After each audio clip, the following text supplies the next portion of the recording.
오늘 성경 본문은 신약성경 마태복음 22장 15절로 22절까지 말씀입니다. 오늘 본문 말씀을 우리 함께 다 교독하겠습니다. 이에 바리새인들이 가서 어떻게 하면 예수를 말의 올무에 걸리게 할까 상의하고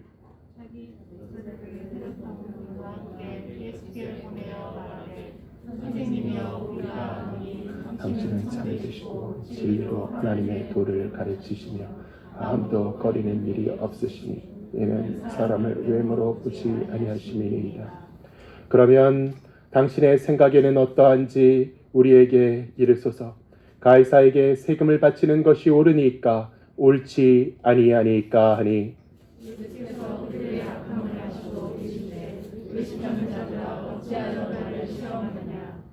세금 낼 돈을 내게 보이라 하시니 데나리온 하나를 가져왔거늘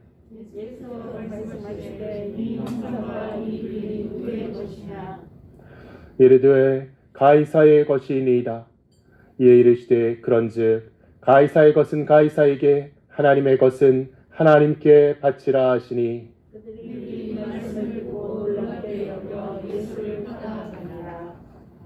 아멘. 기도하겠습니다. 거룩하신 주님 감사합니다. 이 시간 말씀을 열어주시고 진리로 은혜 부어 주시옵소서. 예수 그리스도의 이름으로 기도하옵나이다. 아멘. 세상 권세에 대한 태도, 세상 권세에 대한 그리스도인의 태도라는 제목으로 말씀을 증거하기 원합니다.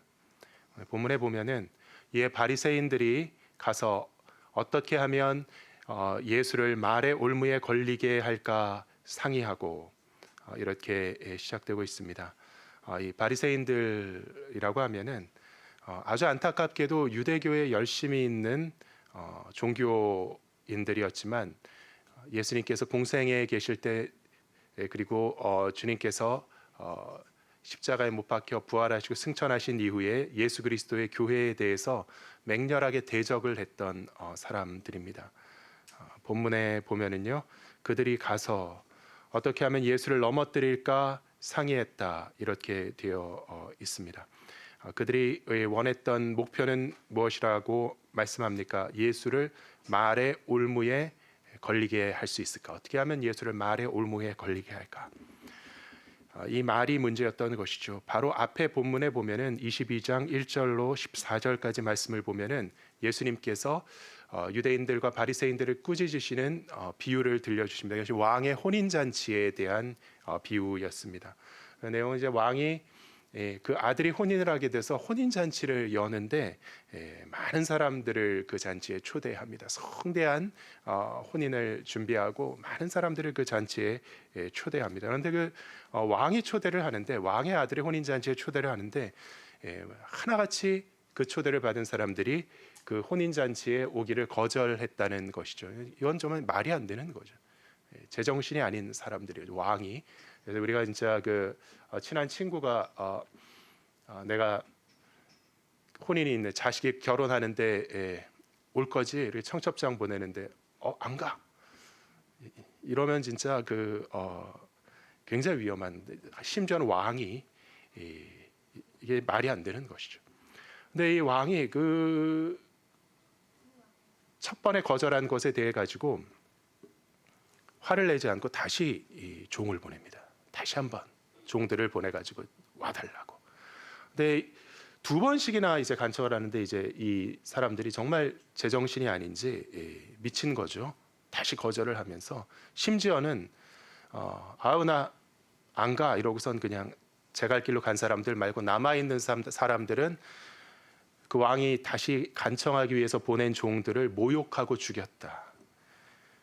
근데 이 사실을 들은 왕은 드디어 분노합니다. 그들을 모두 다 진멸하고요. 혼인잔치는 어떻게 할까? 내거리에 가서 온갖 사람들을 있는 대로 불러들여라. 아무나 불러들여라. 그래서 문이 열린 것이죠. 처음에 초대받지 않았던 많은 사람들이 그 혼인잔치에 옵니다. 근데 거기서 끝난 게 아니라 왕이 혼인잔치장을 쫙 이렇게 돌다가 어떤 한 사람이 예복을 갖추지 않은 사람을 보면은 그 사람을 쫓아냅니다. 형제여, 옷이 왜 그 모양 그 꼴이냐? 예복을 입지 않은 자, 너 이것은 전부 다 어떤 그 왕에 대한 그 경외가 중요한 것이죠. 그 왕을 두렵고 무겁게 여기면서 왕의 초대에 응하는 그 사람, 그러지 못한 사람은 쫓아내셨다. 그리고 예수님께서 마무리를 이렇게 지으시죠. 청함을 받는 자는 많되 택함을 입은 자는 적으니라. 이 이야기를 가만히 들어보면 이 이야기 속에서 바리새인들이 자기의 위치를 알 수 있죠. 처음에 초대받았던 사람들, 그 사람들이 유대인들, 바리새인들이라는 것을 눈치챘습니다. 그래서 이 사람들이 예수님 말씀에 상처를 받고 진노를 하였습니다.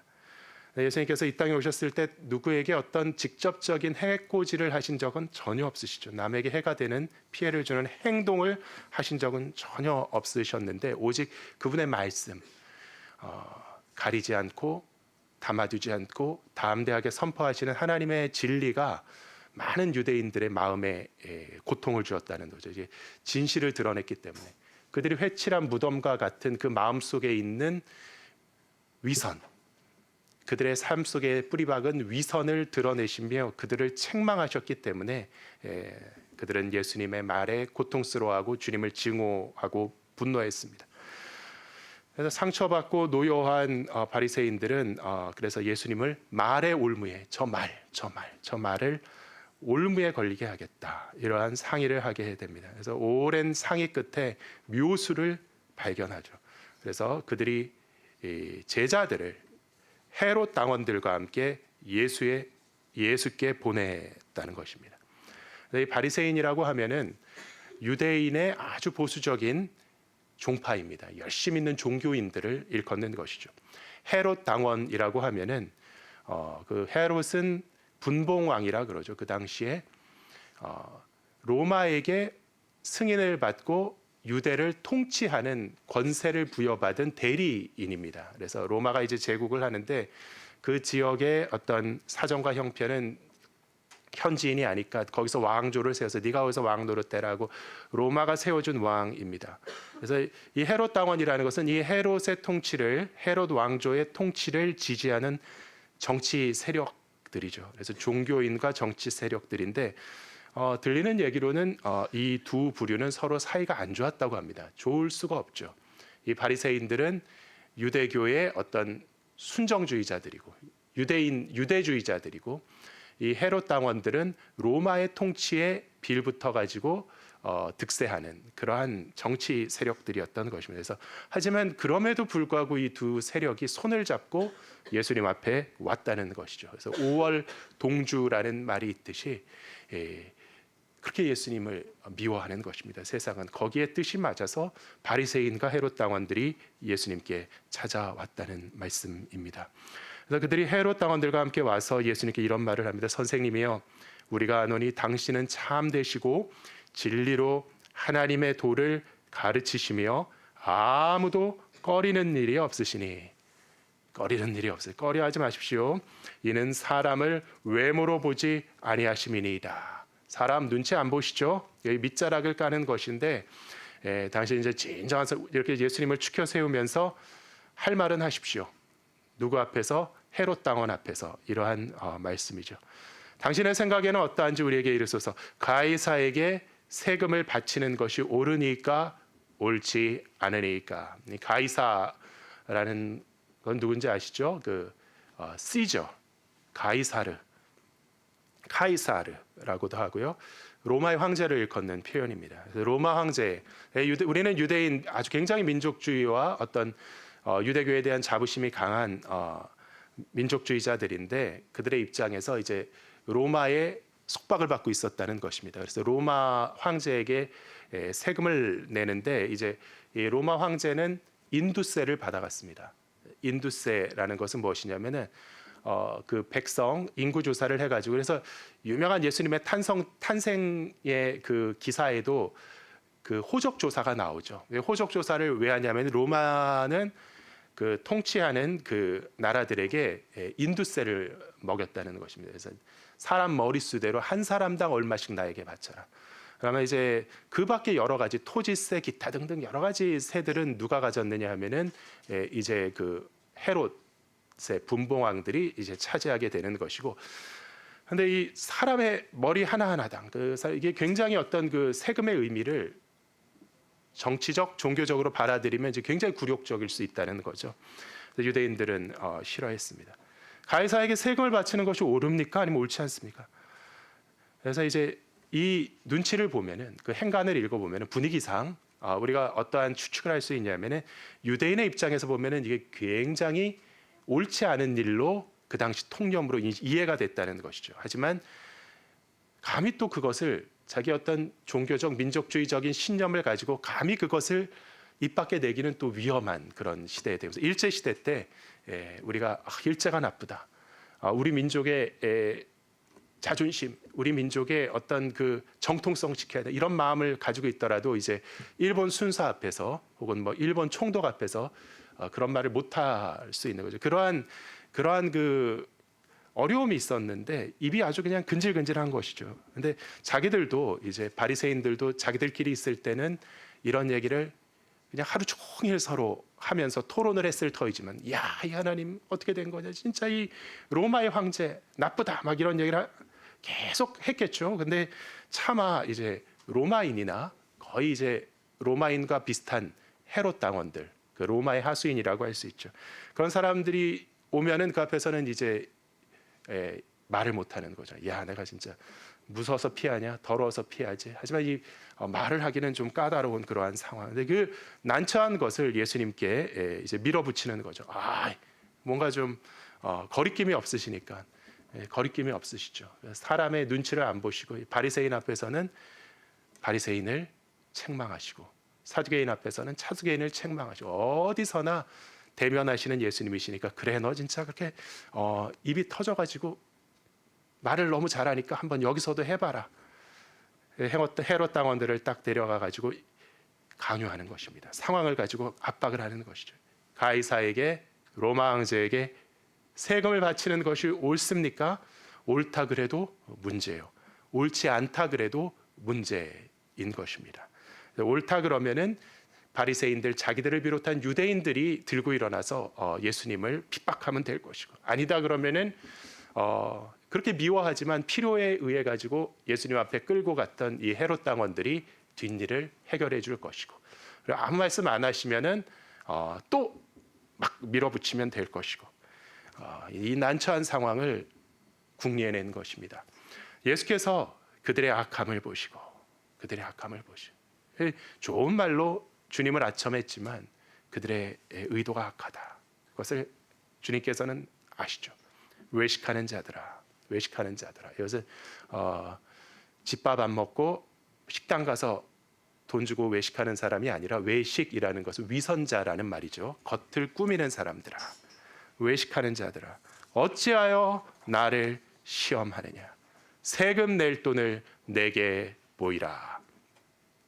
대다리온 하나를 가져왔습니다. 그래서 이 세금 낼 돈이라는 것은요, 로마 황제에게 인두세를 내기 위해서 사용되는 화폐를 하나 가져와 봐라, 이러한 얘기입니다. 그래서 우리가 예수님께서 바로 가까운 기사지만 이 마지막에 예루살렘 가셨을 때 성전에서 환전하는 사람들이 있었다라는 것이죠.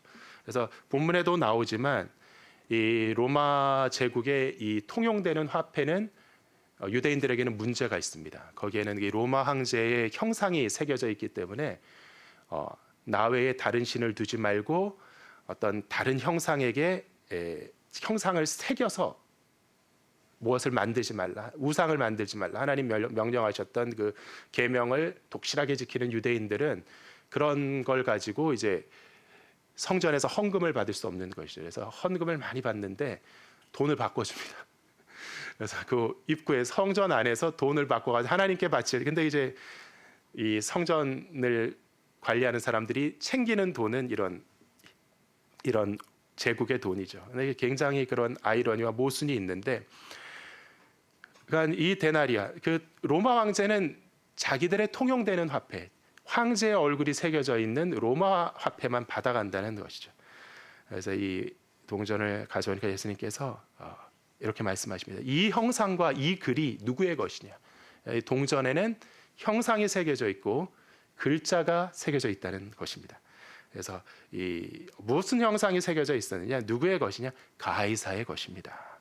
그래서 이 인터넷에 찾아보면은 그 로마에 통용되는 동전을 우리가 볼 수 있는데요. 그 전면에는 황제의 옆모습이 나옵니다. 그래서 예수님 시대에 사용되었을 그 황제, 그리고 그 이름을 얼굴을 둘러가지고 뭐라고 써있냐면 티베리우스 가이사, 티베리우스 황제,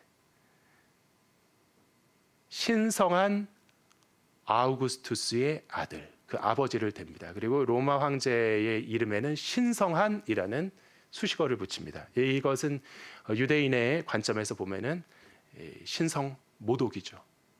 그리고 뒷면에 보면은 어떤 그 사제의 형상을 그려놓고 대제사장, 하이 프리스트, 폰티시프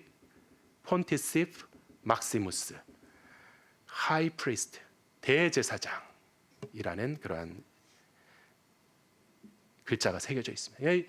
로마 황제는 스스로 신이요 또 대제사장이다. 이 사람들은 정치적인 민족이기 때문에 종교적인 개념이 뒤죽박죽입니다. 그래서 그냥 잘난 사람, 권력 있는 사람을 그냥 신이라고 부르는 거에 거리낌이 없는 그러한 민족입니다. 그래서 이제 로마 황제는 어느 단계가 되면은 자기를 신격화하고요. 또 동시에 자기가 막시무스, 프리스트, 대제사장이라고 스스로를 내세우는 것입니다. 하지만 이 사람들이 종교적인 행위라는, 근데 이것이 유대인들이 보기에는 엄청난 불경이라는 거죠. 대제사장, 신성, 하나님의 아들.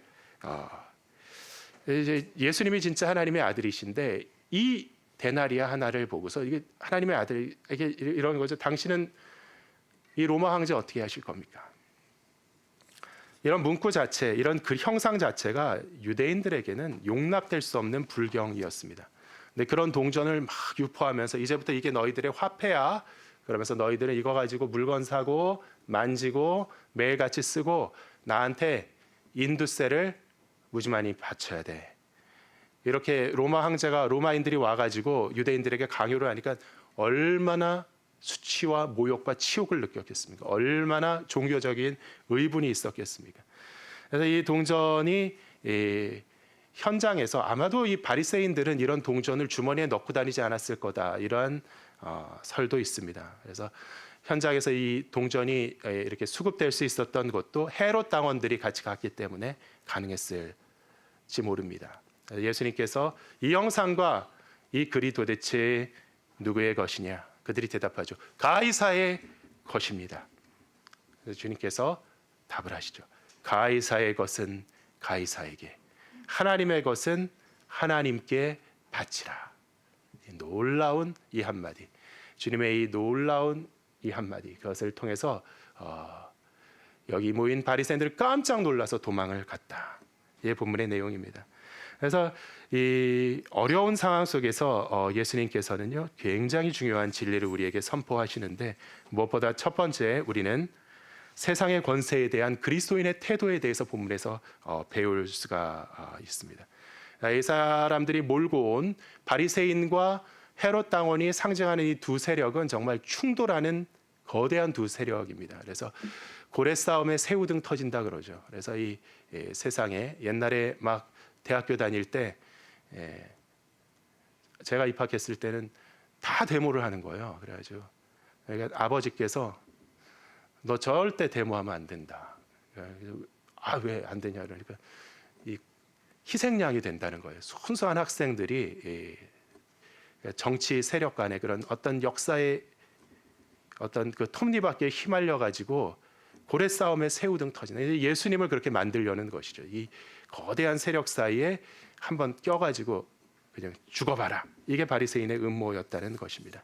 그런데 이제 굉장히 아이러니한 것은 우리가 역사적으로 바라보는 예수님의 그 죽으심을 보면은 이런 형국 가운데 죽으신 거죠. 정말 유대인과 바리새인 가운데 어떤 정치적인 이유로 희생양이 되어서 죽음을 맞이하신 것과 같은 형국으로 예수님은 죽으셨습니다.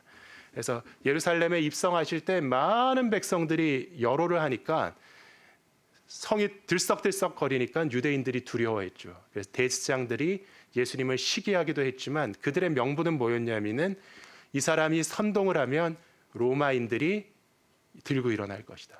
백성들이 선동이 되면은 큰 소요가 나면 로마의 무력으로 인한 충돌이 있을 것이다. 그럼 많은 무고한 사람들이 죽을 것이다. 그래서 예수님을 해치기로 음모하였던 유대 대제사장이 했던 유명한 말이 성경에 기록되어 있죠. 많은 사람이 다치는 것보다 그냥 한 사람이 희생양이 돼서 피를 흘리는 게 낫다. 그러한 명분 안에 예수님을 그 사람들은 이제 잡아서 죽이려고 했던 것이죠.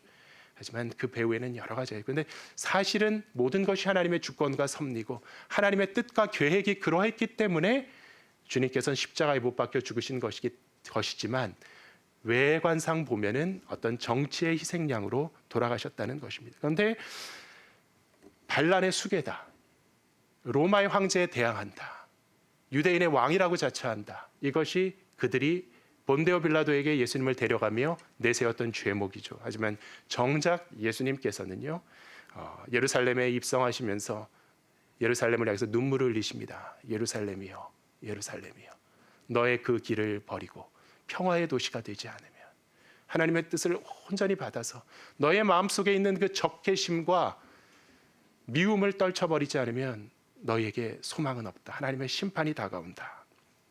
인상적인 것은 빌라도를 만난 예수님이시죠.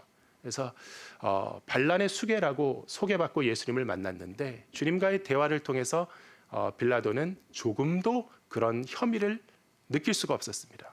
이 사람이 정치적인 인물이고 로마 제국에, 우리 황제에게 위협이 되는 인물이라는 인상을 조금도 받을 수 없었습니다. 정작 그렇게 십자가에 주님이 못 박히신 뒤에 한 20년, 30년이 지난 다음에 예수님을 그렇게 배척했던 대제사장과 유대인들이 통치하는 그 예루살렘은요, 들고 일어나서 큰 반란을 일으킵니다. 결국 로마와 충돌을 하고 로마의 군대는 예루살렘을 완전히 멸망시키는, 그래서 그들이 자랑하던 헤롯의 거대한 성전도 폐허가 되고 모든 사람들이 죽임을 당하는 엄청난 그러한 비극이 존재했죠. 정치적인 투쟁, 전쟁.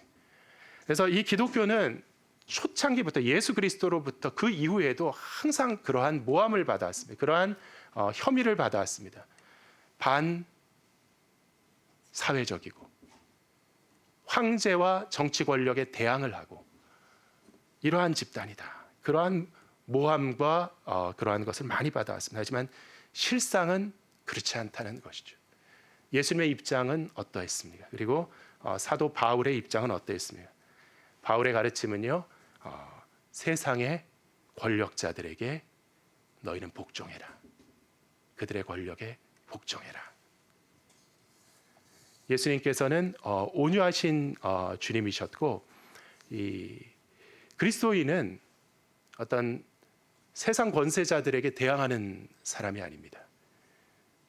진정한 만유의 주권자에게 복종하는 사람들이 그리스도인인 줄 믿습니다. 그래서 때로는 로마든 어떠한 그 권력자이든 신앙의 자유를 위해서, 자기의 믿음을 위해서, 하나님을 경배하고 그리스도를 주로 고백하는 그 신앙을 위해서, 그리고 전도하기 위해서 핍박당하고 순교하는 그리스도인들은 있었지만, 그 외에는 항상 로마에서나 유대에서나 한국에서나 미국에서나 언제나 진정한 그리스도인들은 그 사회의 가장 협조적인 모범 시민인 줄 믿습니다. 그래서 이 교회에서 정치 얘기를 하지 말아라. 근데 저도 참 옛날에는 정치적인 견해가 있어가지고 막 뭐 정부 여당을 비판하고 막 뭐라고 막 그러지 않아야 되겠다. 그리스도인들은 이 세상의 어떤 정부가 완전할 수 없습니다.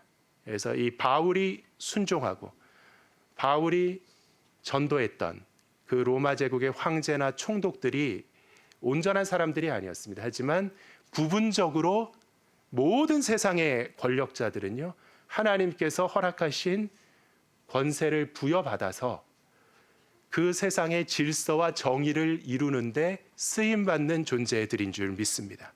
어떠한 나라든 어떠한 통치든 하나님께서 권력을 주신 것이다.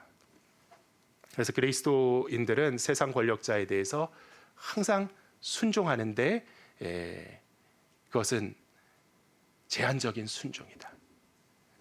하나님을 두려워하는 가운데 주 안에서 이 세상에서 모범적인 그러한 시민이 되시기를 주님의 이름으로 권면합니다. 그것이 그리스도인의 모습이죠. 그래서 막 정치적인 그리고 사회 정의적인 그러한 문제들이 우리들을 괴롭게 할 때 분노하고 막 행동하는 그러한 일이 있을 수도 있지만 기본적으로 우리는 평안합니다. 기본적으로. 그래서 이 세상은 완전할 수 없고 모든 권력자보다 그 위에서 단 0.1초도 쉬지 않으시고 영원히 하나님께서 모든 만유를 통치하고 계신 줄 믿습니다. 그래서 우리의 눈에 보이기에는 주님께서 십자가에 못 박혀 죽으시고 바울 사도는 채찍에 맞았고 많은 성도들이 순교했고 이 세상에는 악이 득세하는 것처럼 보일지 모르지만 하나님께서 주재하신다는 것이죠. 하나님께서 살아 계신다는 것이죠. 성도의 삶에 고난과 역경이 있고 세상에 핍박이 있을지라도 예수 안에서 우리가 승리하는 줄 믿습니다. 영원한 상급과 천국이 우리를 위해서 예비된 줄 믿습니다. 여호와는 언제나 나의 목자시니 어떠한 나라, 어떠한 사회에서도 우리의 진정한 목자, 진정한 주권자, 통치자는 하나님이신 줄 믿습니다. 그 가운데 우리는 세상의 권세자들에게 온유한 마음으로 순종합니다. 예수님께서는 빌라도를 책망하고 꾸짖지 않았습니다. 하나님의 방법이 있는 것이죠. 두 번째, 주님의 말씀에 진정한 의미를 묵상할 필요가 있겠습니다. 이러한 그리스도인들이 세상 권세에 순종하는 근거가 되는데요. 가이사의 것과 하나님의 것, 가이사의 것은 가이사에게, 하나님의 것은 하나님께 드려라. 그래서 가이사에게 세금을 바친다고 많은 유대인들이 생각하는 것처럼 하나님께 불경하는 것이 아니라는 것이죠. 그래서 세상 권력과 충돌하지 않으시고 그것들을 받아들이시고 순종하는 그 그리스도인의 자세에는요, 세상 권세자를 대단한 것이라고 보기 때문이 아니라 정반대인 것입니다. 진짜 아무것도 아니다. 세상 권세 아무것도 아니다. 하나님의 주권과 위엄과 통치와 영광에 비하면은 세상의 권력자는 아무것도 아니기 때문에 우리는 하나님의 장중에 붙들려서 하나님의 사명을 감당하는 교회가 세상 권력과 충돌할 필요가 없다는 것이죠. 이 세상의 모든 일들은요, 모든 정사는요, 하나님께서 주재하시는 줄 믿습니다. 세상의 권력자도 성경에 보면은요, 이방의 왕들을 하나님께서 한 사람 한 사람 세우시는 것입니다. 그리고 그들을 하나님의 목적에 의해서 제한적으로 사용하시다가 그들의 또 범죄함이 있으면 하나님께서 또 다른 도구를 사용하셔서 그들을 멸망시키시고 심판하신다는 것이죠. 하나님의 절대 주권은 도무지 세상의 교만한 권세자들이나 개인이 감히 대적하거나 흠을 낼 수 없는 것이기 때문에 우리는 온유한 마음으로 세상의 권력자들을 대하는 것입니다. 그래서 이 주님의 말씀은 회피하는 것이 아니라 진짜 진리를 선포하신 거죠. 그 상황을 모면하시기 위해서 지혜로운 말씀을 가지고 그들을 피하신 것이 아니라 진짜 진지한 모든 성도들이 마음에 새겨야 되는 중요한 가르침을 그 현장에서 전했다는 것이 많은 성경을 해석하는 하나님의 사역자들의 공통된 입장입니다. 가이사의 것은 가이사에게 바치는 것, 가이사는 고작 너희에게 결국은 요 동전 요거를 원한다는 거죠. 자기의 얼굴과 자기의 말이 새겨져 있는 이 동전, 그것 불경한 것이라며 그것을 원한다면 가이사에게 주어라. 로마의 황제는 그것만 모아다 주면은 만족하고 아무런 터치를 안 한다는 것입니다. 세상의 모든 권세와 세상의 사람들이 그렇습니다. 그들이 원하는 것 우리에게 못 줄 것이 없습니다. 하지만 하나님의 것은 하나님에게. 하나님의 것은 무엇일까요? 하나님의 것이 아닌 것은 무엇일까요? 없다는 것이죠. 그래서 가증한 형상이 새겨져 있는 동전, 그것을 가이사에게 주어라. 그것은 정말 아무것도 아니다. 하지만 가이사도 하나님의 것이요, 가야바도 하나님의 것이요, 빌라도도 하나님의 것이요, 로마도 하나님의 것이요, 온 우주 만물이 하나님의 것이요, 모든 것이 하나님의 것입니다. 그래서 이 하나님의 주권과 통치는 세상의 어떠한 권세가 감히 견줄 수 없고, 그것을 곁에 놓는 것 자체가 죄가 되는, 하나님에 대한 모독이 되는 그러한 절대적인 것이기 때문에 우리는 하나님을 경외하며 이 세상과 충돌하지 않는데 아무런 어려움이 없다는 것이죠. 특별히 하나님께서 찾으시는 하나님의 소유, 하나님의 것은 무엇일까요? 저는 우리 자신이라고 생각합니다. 이 동전에 가이사의 형상이 있다면 자기의 형상을 찾아서 가이사의 것을 가이사가 원한다 한다면, 하나님의 형상을 성경은 두 가지로 특별히 부여됐다. 세상 만물이 하나님의 측량할 수 없는 지혜와 위엄을 드러내는 하나님의 영광의 반영물이지만, 그 가운데서 특별히 하나님께서 그의 형상을 두신 존재, 그것은 무엇입니까? 창세기에 보면은 사람이죠. 아담을 지으실 때 우리의 형상대로 도장을 찍으셨다는 것입니다. 이것은 예수님께서 드러내시는 것은 무엇이냐면은 하나님의 의도, 태초에 인간을 지으실 때 하나님의 형상을 인간에게 부여하실 때 하나님은 우리를 각별하게 하나님의 소유로 찾으시겠다는 하나님의 뜻인 줄 믿으시기를 주님의 이름으로 축원합니다. 우리가 범죄하고 타락하여서 정말 가치 없고 쓸모없는, 자격 없는 존재인 것처럼 여겨지지만, 근본 인간은 존귀한 존재로, 존귀한 하나님의 목적을 위하여서 지어진 존재인 줄 믿습니다. 하나님과 함께하고 하나님을 대리하며 하나님과 교제하고 하나님께 예배하기 위하여 지음받은 존재인 줄 믿습니다. 그리고 특별하게 신약에 와서는 우리에게 성령의 인치심이 있다. 이것도 똑같죠. 도장이 찍혀진다. 우리에게 주신 보혜사 성령이 하나님의 도장이 된다는 것입니다. 성령의 형상. 그래서 성령으로 거듭난 예수 그리스도의 자녀들은 특별히 정말 은혜로 회복된 아름다운 하나님의 형상을 가지고 주님 앞에 순전한 예배의 공동체를 이루어서 하나님께 영광 돌려라. 이것이 하나님의 뜻인 줄 믿습니다. 그래서 하나님의 것은 하나님께 돌려드리라는 그 특별한 그 의미는 정말 무엇보다도 무엇을 원하시는, 나 자신이죠. 내가 하나님께 드려야 하는, 하나님께 속한 그것, 그것은 내 영혼, 내 자식을 하나님께 드립니다. 뭐 다른 사람 신경 쓰고 우리 교인들을 하나님께 제가 바칩니다. 이게 아니라 각자 내가 갖고 있는 것은 무엇입니까?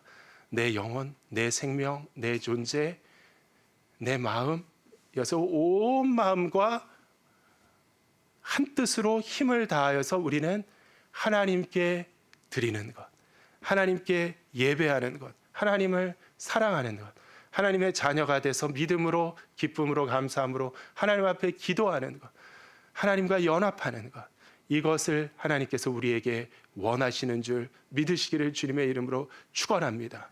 우리가 진실로 하나님의 형상이 정말 이중적으로 부여되어 있는 거룩한 하나님의 소유고 존귀한 하나님의 자녀의 존재에 드린 줄 믿습니다. 그래서 나를 불의의 도구로 세상의 흑암의 영에게 바치는 것이 아니라 하나님 앞에 온전한 예배자로서 우리의 삶을 드리는 귀한 성도 되시기를 예수 그리스도의 이름으로 축원합니다. 세 번째, 주님의 주권적인 통치와 관련해서 그럼에도 불구하고 배척하는 사람들의 존재를 본문은 가르칩니다. 그들이 이 말씀을 듣고 놀랍게 여겨 예수를 떠나니라.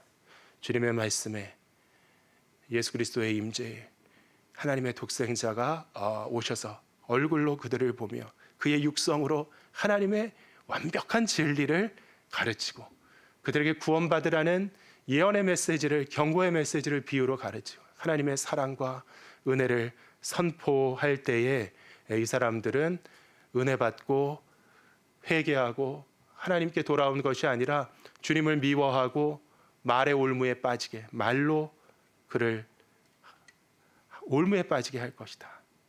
그리고 마지막으로 이 주님의 놀라운 대답을, 가이사의 것은 가이사에게, 하나님의 것은 하나님께 드려야 할 것이다 라는 이 놀라운 주님의 가르침을 듣고 이 사람들은 깜짝 놀랐다는 것이죠. 놀라서 주님께 나아간 것이 아니라 이 바리새인의 제자들은, 그리고 헤롯 당원들은 예수를 떠나가니라. 주님께서 바리새인들에게 들려줬던 바로 앞에 왕의 혼인잔치에 대한 비유 속에서 맨 마지막에 주님께서 이렇게 결론을 맺으시죠. 청함을 받은 자는 많되 택함을 입은 자는 적으니라. 청함을 받은 자는 많되 택함을 입은 자는 적으니라. 그래서 이 예수 그리스도의 복음을 보면은요, 모든 인류에게 열려 있다. 그 초청은 모든 인류에게 열려 있다. 그런데 구원받는 사람은 청함에서 결정되는 것이 아니라 택함에서 결정된다. 하나님의 자녀가 되는 것에 대해서 이 성경은 택함이라는 표현을 씁니다. 하나님의 택정하심, 하나님의 창세 이전의 예정하심. 그래서 인간의 어떤 완악함 가운데 하나님의 주권적이고 강권적인 은혜가 입혀져야지 정말 아름다운 예복을 입고 혼인잔치를 즐길 수 있는 하나님 나라의 백성이 된다는 말씀입니다. 청함을 받은 자는 많되 택함을 입은 자는 적으니라. 그래서 우리가 이 세상을 살아갈 때 세상 권세가 있으면 뭐예요? 내가 하나님의 자녀인데 예수의 피로 명하노니 뭐 대통령이니 뭐니 이런 게 아니라 겸손하게 항상 뭐죠? 나보다 남을 낮게 여기고, 이것은 그리스도인의 기본 조건이다, 기본 설정이다. 존 파이퍼라는 목사님이 이렇게 얘기하면 크리스찬의 기본 설정은요, 항상 나보다 남을 낮게, 교회에서 그렇게 하고요, 밖에 나가서도 겸손하게 온유하게 이렇게 섬기고, 하지만 내가 온유하다고, 내가 물러선다고, 내가 굴복한다고, 내가 복종한다고 하나님의 주권과 통치와 위엄이 한 끗도 손상되는 것이 아니라는 것을 우리는 알아야 됩니다. 하나님은 절대적인 주권자이시고 완전한 영광의 주인이시라는 것이죠. 그 하나님께서 육신을 입고 이 땅에 오셨을 때 자기의 뺨을 때리는 대제사장의 종을 대면하시면서 주님께서 온유하게 말씀하셨습니다. 어떻게 이런 일이 있을 수 있냐? 그냥 불바람이 일어나서 순식간에 소멸되어야 되는 것이 아니에요. 우리 이렇게 생각할 수 있지만 하나님께서 오래 참으시고 온유함으로 통치하시는 것이 예수 그리스도의 교회의 시대에 하나님의 주권이 쓰이는 것인 줄 믿습니다. 그래서 우리는 이 세상의 질서와 정의는 완벽하게 구현되는 줄 믿습니다. 그런데 그 가운데 크리스찬들은 좀 다르게 부름받은 것 같아요. 우리는 정말 하나님의 질서와 공의를 위해서 쓰임받는 사람, 그것은 복음을 전하고 전도하고 영혼을 구원하고 이 세상을 하나님께로 돌이키는 그 거룩하고 고귀한 사명을 우리가 감당하는 하나님의 교회인 줄 믿습니다. 그래서 세상에 정치적으로 싸우는 것이 아니라 세상의 어떤 정당이 추구하는 의를 위해서, 정치적인 정의를 위해서 싸우는 것이 아니라 정말 하나님의 정의를 위해서, 이 세상의 모든 모순과 부조리와 불의한 것들은요, 전 세계가 복음화되면은 사라질 수밖에 없습니다. 인간이 거짓과 탐욕과 증오와 어떤 교만으로 서로를 해치는 이 모든 죄악의 뿌리를 찾아야죠. 그것은 그 영혼에 있는 죄성 때문이고 하나님을 경외하고 인정하지 못하는 인간의 교만 때문인데, 우리는 우리의 방법으로 하나님의 정의를 위해서 싸우는 하나님의 군사들인 줄 믿습니다. 그런데 이렇게 역사를 보면은요, 어떤 불의한 권세자도 하나님의 심판을 모면한 사례는 없습니다. 근데 이 세상에는 또 세상 나름대로 하나님께서 세우시는 정의의 검이 있는 거죠. 누군가가 일어나서 세상의 악한 권세자들은 심판당합니다. 하지만 그리스도인들은 그것을 넘어서서 특별한 하나님의 목적을 위하여서, 특별한 하나님의 공의를 위하여서 부름받은 존재인 줄 믿습니다. 그래서 일체의 악에 대적하는 가장 강력한 무기는 예수 그리스도의 복음인 줄 믿습니다. 복음의 칼을 들고 그 죄악되고 거짓되고 교만한 모든 인간의 쓴뿌리에 도전을 하며 그 중심을 바꿔놓으면은요, 이 세상에 악이 발붙일 곳은 없어지는 줄 믿습니다. 그래서 온유하게 그리스도인들은 항상 예수님이 그랬던 것처럼, 바울 사도가 그랬던 것처럼 때로 어떤지 못 어떤지 말씀을 선포하라. 하나님의 복음을 증거함으로써 이 세상에 빛이 되고 소금이 되려고 하는데, 그때 들을 귀 있는 자는 듣고요, 주님께 불림받고, 또 많은 사람들, 여기 있는 바리새인의 제자들처럼 듣고 놀라는데 도망가 버리는, 듣고 놀라는데 예수님으로부터 멀어지는, 듣고 놀라는데 등을 보이는 그런 사람들도 다수 존재한다. 이것이 말씀의 진리라서 어떻게 복음을 전하는데 거역할 수 있느냐. 그래서 우리가 알아야 됩니다. 이러한 온유한 통치, 말씀을 통해서 천국의 씨앗이 보이지 않는 곳에서 땅에 떨어져서 은밀하게 자라나 열매 맺되 100배, 60배, 30배 결실을 하는 것처럼 하나님의 방법으로 이 땅에 살지만 하나님 나라의 백성으로, 하나님의 기관으로 섬기는 귀한 성도 되시기를 예수 그리스도의 이름으로 축원합니다.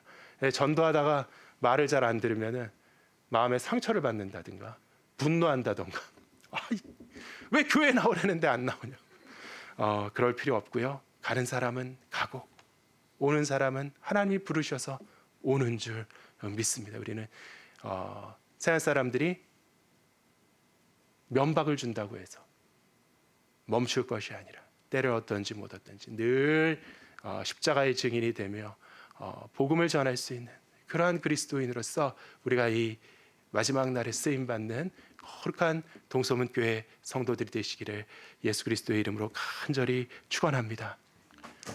이제는 우리 주 예수 그리스도의 은혜와 아버지의 무한하신 사랑과 성령의 교통하심이 지금 여기 모인 주의 사랑하는 자녀들의 머리 위에 이제와 영원토록 함께 있기를 간절히 축원하옵나이다.